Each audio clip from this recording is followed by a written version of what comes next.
Students, आज हामी चाहिँ क्यूब फर्मुलाको बारेमा क्यूब फर्मुला भनिन्छ यसलाई क्यूब फर्मुलाको बारेमा हामी पढ्न चाहिँ एकदमै भिभी आइरहेको छ। किनभने तपाईको 4 मार्क्सको जुन क्वेसन अल्जेब्रामा सोध्ने गरिन्छ 4 मार्क्सको यो खण्डीकरणमा जुन मस छ लस छ त्यसमा यो चाहिँ फर्मुला एकदम भिभी आएछ। अब लागु विषयवस्तुतिर। प्रमाणित गर्दाखेरि LHS बराबर RHS हुनुपर्छ है। अब यहाँ हेर्नुहोस् यसरी A प्लस B को होल क्यूब यो कसरी बन्यो फर्मुला। यसले हामी लेख्न सक्छौं A plus B into A plus B into A plus B, right. त्यसरी हामी अब यसलाई के लेख्न सक्छौं A प्लस B को whole square into A plus B। अब हेर्नुहोस् अब A प्लस B को होल स्क्वायर इक्वल टु यो भने हामीले पहिले भिडियोमा पनि पढिसकेका छौं। भने यसलाई लेख्न सक्छौं A square plus 2AB plus B square into A plus B। यहाँ बुझौं एकचोटि यो A ले यसमा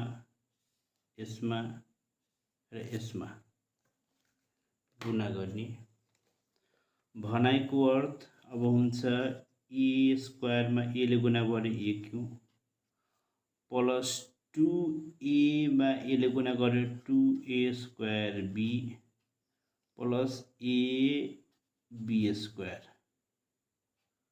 अब यो फेरि प्लस आयो बाँच्यो।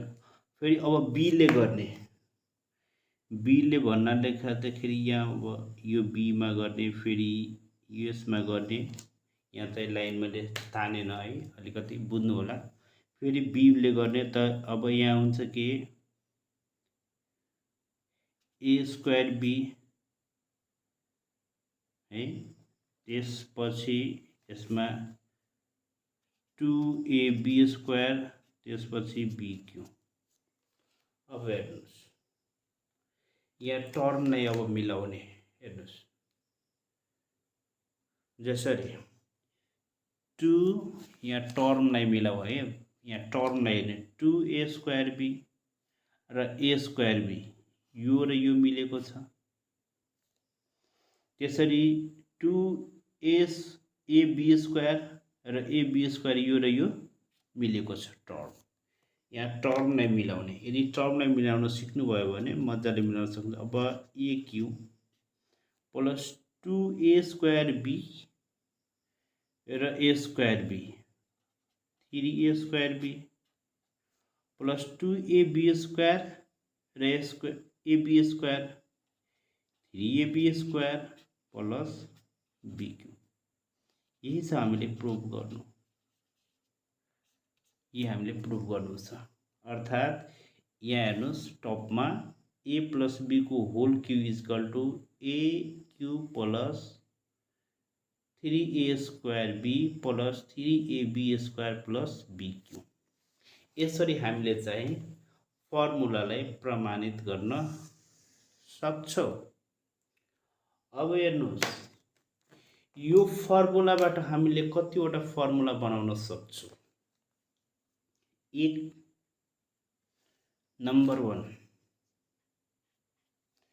यो A प्लस B को whole cube equal to A cube plus 3A square B 3AB square plus B cube हुन्छ थाहा छ।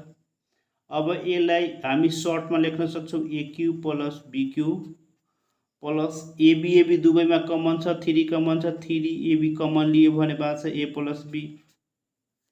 यो भयो। धेरैले फर्मुलामा अचम्बित हुन्छ कसरी आयो भनेर।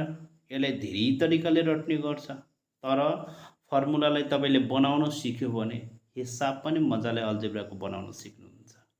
फर्मुला नै नचाउन सिक्नुभयो भने हिसाब मजाले नचाउन सक्नुहुन्छ। अब हेर्नुस् यसबाट अब यही त यसमा जादु छ भाइ। जसरी अब यो चाहिँ के त प्लस छ यता भने ए प्लस बी को होल क्यू, यो आएर त के गर्छ minus 3ab A plus be. अब यो बाँच्यो कति a cube plus b cube. अब यो फर्मुला भयो, देयरफोर हामी लेख्न सक्छौँ a cube plus b cube equal to a plus be को whole cube minus 3a plus b, यो फर्मुला भयो। अब यसबाट अर्को के फर्मुला निकाल्न सकिन्छ, जसरी ए प्लस बी र ए प्लस बी को whole square minus 3ab into A plus be. अब हेर्नुहोस् ए प्लस बी कमन भने अगाडि ए प्लस बी लियो, बाँच्यो कति ए प्लस बी को whole square minus 3ab। Broken ब्रैकेटमा गरिदियो, जब स्मल ब्रैकेट छ भने त्यसले ब्रोकन ब्रैकेट्समा गरिदियो। अब यहाँ बुझौँ ए प्लस बी, अब यसले फर्मुलामा तोडिदियो a square plus 2ab plus be square minus 3ab। अब बाँच्यो कति ए प्लस बी, अब ए स्क्वायर 3वटा एबीबाट 2वटा एबी गयो भने minus AB plus be square. अब यसबाट के थाहा हुन्छ भने अब हामीले ए क्यू यहाँ बुझौँ a cube plus b cube equal to के लेख्न सक्छ a plus b into a square minus AB plus be square पनि फर्मुला हुन्छ।